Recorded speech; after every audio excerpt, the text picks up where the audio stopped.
शीना अपनी माँ के साथ खेत से वापस अपने घर जा रही थी। चलते चलते उनको रास्ते में ही रात हो गई। अंधेरा छा रहा था। माँ, आज हम लोगों को बहुत देर हो गई है। अंधेरा हो गया है, मुझे बहुत डर लग रहा है। बेटा, डरने की क्या बात है, अपना ही गांव है, यहाँ से तो हम रोज गुजरते हैं। हाँ, लेकिन आज हमें रास्ते में ही रात हो गई है, वरना हर रोज़ हम सूरज की रोशनी में घर वापस जाते हैं। शीना और उसकी माँ लाजो बातें करती हुई घर की तरफ जा रही थी। बहुत घना जंगल था और रात भी हो गई थी।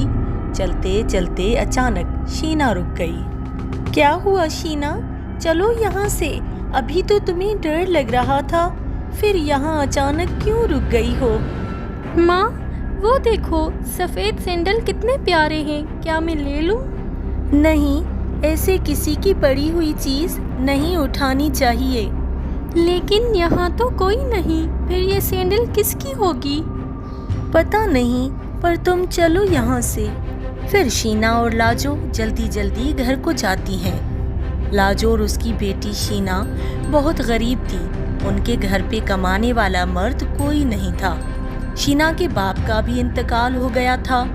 दोनों माँ बेटी खुद ही खेत में काम करके अपना गुजर सफर करती थी। लाजो अपनी बेटी के साथ घर पहुंच गई। शीना, जरा दरवाज़ा तो बंद कर दो।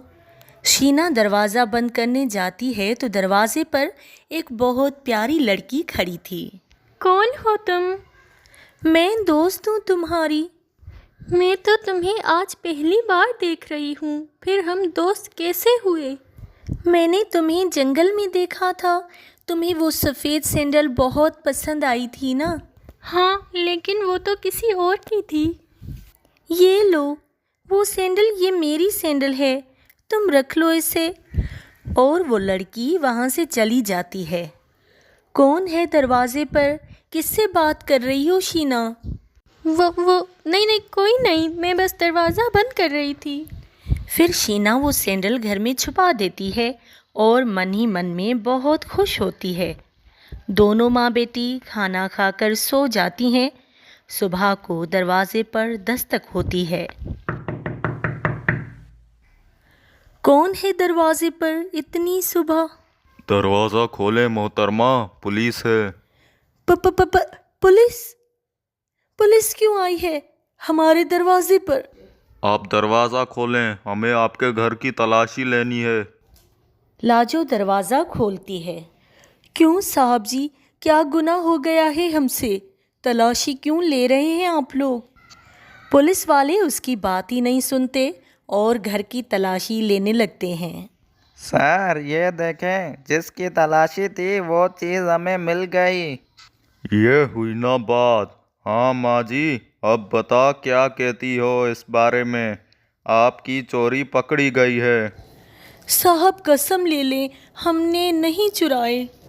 हमें तो पता भी नहीं ये कहाँ से आए हैं। सभी चोरी पकड़ने पर ऐसा ही बोलते हैं। पुलिस अंकल, ये हमने चोरी नहीं किए, हम झूठ नहीं बोल रहे। लेकिन पुलिस वाले उनकी एक बात नहीं सुनते और पकड़ के ले जाते हैं और दोनों माँ बेटी को हवालात में बंद कर देते हैं।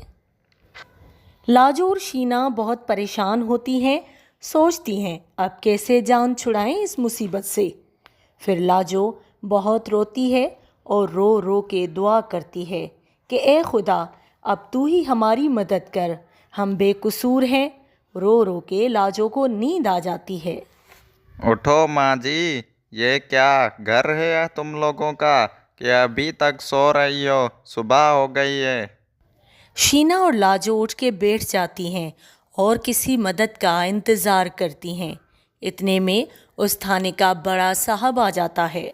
अरे, ये औरतें कौन है? क्यों बंद किया है इनको? सर, ये चोर हैं। इन्होंने कीमती सैंडल चुराए थे। उनकी शिकायत मिली और चोरी समेत इनको अरेस्ट किया है। कौन से सैंडल? दिखाओ मुझे। सर, ये हैं वो कीमती सैंडल। अरे, ये तो वाकई कीमती है, मुझे दो, ज़रा देखूं मैं। फिर इंस्पेक्टर उन सैंडल्स को खोलता है। उसके बीच में अनमोल हीरे छुपे हुए होते हैं। अरे वाह, ये तो कमाल हो गया। इन सैंडल्स की तो कब से तलाश थी। इनके ऊपर तो सरकार ने लाखों रुपए का इनाम रखा है। माँ जी माफ़ करें, आप सज़ा के नहीं इनाम के हकदार हैं। फिर उन्हें हवालात से निकालकर बहुत इज्जत के साथ लाखों रुपए का इनाम देते हैं। इस तरह शीना और उसकी माँ की ज़िंदगी बदल जाती है और वो बहुत अमीर हो जाती हैं। एक आलीशान घर लेकर ऐशो आराम की ज़िंदगी बसर करती हैं। अगर वीडियो पसंद आए तो लाइक, शेयर और सब्सक्राइब ज़रूर कर दें। ऑल बेल आइकन को दबाना नहीं भूलिए।